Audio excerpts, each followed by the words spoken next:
Bom, para começar a nossa aula falando sobre elipse, o nosso grupo é composto por mim, Juliano, o Wanderson, Valdeci, Maurílio e Arielle. Nós iremos falar sobre a elipse, começando entendendo como ela é formada. Como toda a cônica, assim como a elipse, a parábola e a hipérbole, elas são formadas a partir de um cone e também da circunferência. A circunferência ela é formada com um corte na horizontal do cone, e a elipse possui a característica de possuir o corte na transversal, dessa forma que está no desenho aqui. E daí é caracterizada por possuir um lado maior e um lado menor, como a gente vai ver na figura seguinte. Bom, então aqui está a formação da elipse, um vértice maior, um vértice menor, e aqui estão esses dois pontos aqui que nós chamamos de ponto focal, que tem uma relação com esse lado da elipse aqui, o lado maior, que aqui nós chamamos de 2A. Essa primeira parte aqui tem a medida A segunda parte tem a medida A também, esse lado aqui tem a medida B, e este lado aqui também tem medida B. Então, esse lado aqui mede 2A, e esse lado aqui mede 2B. A relação do eixo focal com a elipse é uma relação de que em qualquer ponto que eu fizer em torno da elipse aqui e traçar um segmento de reta até o ponto ligando os dois segmentos aos dois pontos focais, esse segmento de reta por inteiro vai ter a mesma medida desse segmento aqui. Então, isso significa que o F1 mais o F2 é igual ao 2A. Então, esses dois segmentos medem 2A em qualquer ponto que eu marcar aqui através da elipse.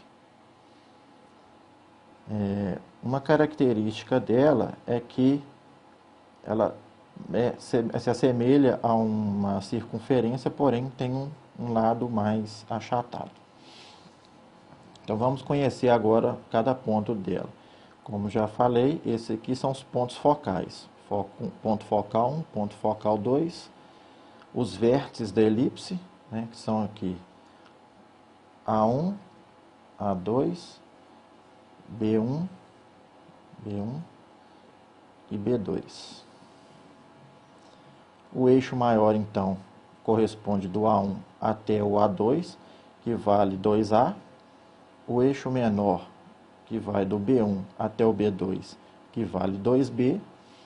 A distância focal, esse lado aqui até aqui, cada pedaço dele aqui vale C. Aqui vale também C. Então, essa distância focal aqui vale 2C.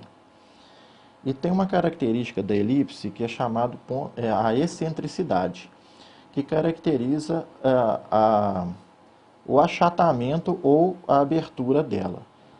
Para poder entender a excentricidade, a gente vai pegar a equação de excentricidade e pegar esse lado C, e dividir por um desses lados aqui, o lado A. Então, esse número sempre vai ele vai ser maior do que 0 e vai ser sempre menor do que 1. Ele nunca vai ser negativo, ele nunca vai ser maior do que 1. E uma coisa interessante, se a excentricidade se aproximar de 0, a elipse vai se parecer muito com uma circunferência. Mas se a excentricidade se aproximar do número 1, ela vai ser bem achatada, se assemelhando a uma reta. Mas se ela for exatamente 0 ou exatamente 1, ela não vai ser considerada uma elipse. Se for a excentricidade for igual a zero, ela vai ser uma circunferência, onde esses eixos aqui serão da mesma medida. E se ela for igual a 1, ela vai ser uma reta, então ela não vai ter essa abertura, vai ser simplesmente uma reta. Porque aqui seria, a largura C seria igual à largura A. E toda elipse ela tem também uma relação pitagórica de acordo com esses eixos aqui, por essas distâncias serem iguais. E o que significa isso? Vamos relacionar ao ponto de encontro desse eixo aqui com os dois pontos focais. Então, a gente vai traçar aqui um segmento de reta aqui, outro segmento de reta aqui. E como a gente sabe que cada lado aqui forma um ângulo de 90 graus, como nós sabemos que cada lado desse é igual a cada lado desse aqui, o segmento de reta do ponto até um foco, somado com o outro segmento, vai dar 2A. Então, como aqui são dois triângulos retângulos, essa medida é igual a essa medida. Se essas duas medidas são iguais, essa medida de cima é exatamente igual a essa medida de baixo. Então, nós podemos chamar aqui de A e aqui também de A. Aqui já é C e aqui nós chamamos de B. Então, qual é a relação? O A ao quadrado, que é a hipotenusa desse triângulo, é igual à soma dos quadrados dos catetos, que é B ao quadrado mais C ao quadrado. Então, nós encontramos aí a relação pitagórica da elipse. Com isso aqui em mãos, nós podemos ver a seguinte questão. Iremos encontrar aqui a equação da elipse. Sabendo dessa relação pitagórica, fica mais fácil para a gente poder entender. Quando a elipse pode ter duas formas. Ela pode ser essa forma mais achatada, maior na horizontal e menor na vertical, como também pode ter essa forma maior na vertical e menor na horizontal. Vamos falar sobre cada uma separadamente. A primeira questão, a primeira elipse aqui, ela é maior na horizontal e menor na vertical. Então, como ela está aqui posicionada no eixo X, e aqui é o ponto 0 e 0, ou seja, é o ponto de origem do plano cartesiano, ela vai ter essa equação simplificada dessa forma. Como o eixo maior está posicionado no eixo X, e aqui esse lado é o lado A, então o x ao quadrado, por causa da relação pitagórica, é a razão esse lado é a razão do x ao quadrado sobre o a ao quadrado, que é o lado de cá. E essa parte aqui, que está no eixo y, é o y ao quadrado dividido por b ao quadrado, e tudo isso aqui é igual a 1.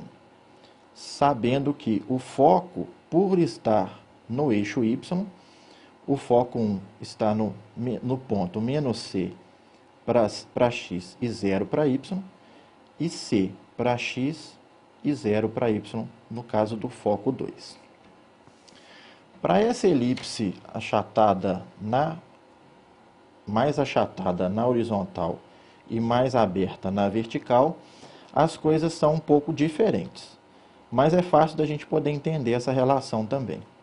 Como aqui é maior, e esse lado aqui é o A, e o lado A está posicionado no eixo Y, então essa questão aqui, que era o A embaixo do X, o A vai passar para baixo do Y, por ele estar posicionado no eixo Y. Então é só mesmo a gente entender como ela está posicionada no plano cartesiano. E a gente já consegue imaginar a forma dela, se é mais achatada na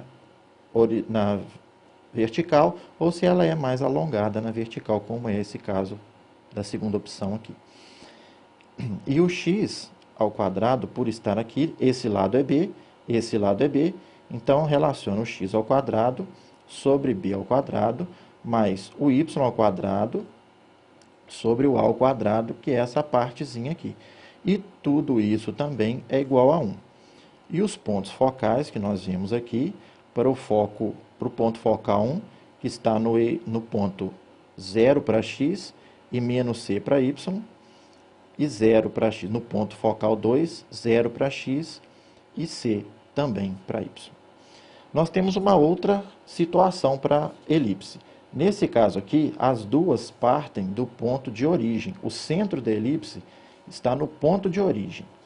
Já nesse outro caso aqui, o centro da elipse está fora do ponto de origem. Então, nós também temos uma equação da elipse diferente da primeira, mas com uma relação também bem simples para poder entender. A equação, nós vamos fazer a distância entre os pontos. Como nós podemos perceber aqui, estamos no eixo x, marcamos esse ponto aqui, que é o ponto x, e marcamos esse ponto aqui, que é o ponto y. Aqui seria o ponto de partida ou ponto de origem. Então, nós percebemos que aqui relaciona ao ponto x e aqui se relaciona ao ponto y. Então, o centro dela está fora do ponto de origem, está num ponto qualquer do plano cartesiano. Então, nós vamos calcular a distância dos pontos, que seria esse x de cima menos o x de baixo, tudo isso sobre a ao quadrado. Vamos retomar aqui. X, o primeiro ponto, x, menos o x de baixo, tudo isso ao quadrado, dividido por a ao quadrado, porque estamos falando de uma elipse que está paralela ao eixo x, portanto, sua inclinação maior está no eixo x. Está paralela ao eixo x. E na segunda parte da equação, é a distância do ponto y menos o y0, tudo isso ao quadrado, dividido por b ao quadrado, porque estamos relacionando o lado b da elipse, que é o lado menor. E tudo isso também igual a 1. E para o caso da elipse inclinada na vertical, a equação igual àquele primeiro caso também muda um pouco. Como ela está maior no eixo y e menor no eixo x, então a gente vai fazer essa troca também. Faz a distância dos pontos, aqui para x, aqui para y, aqui o ponto x0 e y0. Então a gente vai fazer o x menos o x0 e o y menos o x0, tudo isso ao quadrado. O x menos o x0 ao quadrado vai estar dividindo o b ao quadrado, que é a parte menor da elipse. E o y menos o y0 ao quadrado vai estar dividindo o a ao quadrado, que é a parte maior da elipse, pelo fato dela estar posicionada no eixo y. Então, dessa forma, a gente finaliza essa introdução da videoaula para a elipse e a conclusão será feita dentro da sala de aula. Muito obrigado pela atenção e até a próxima.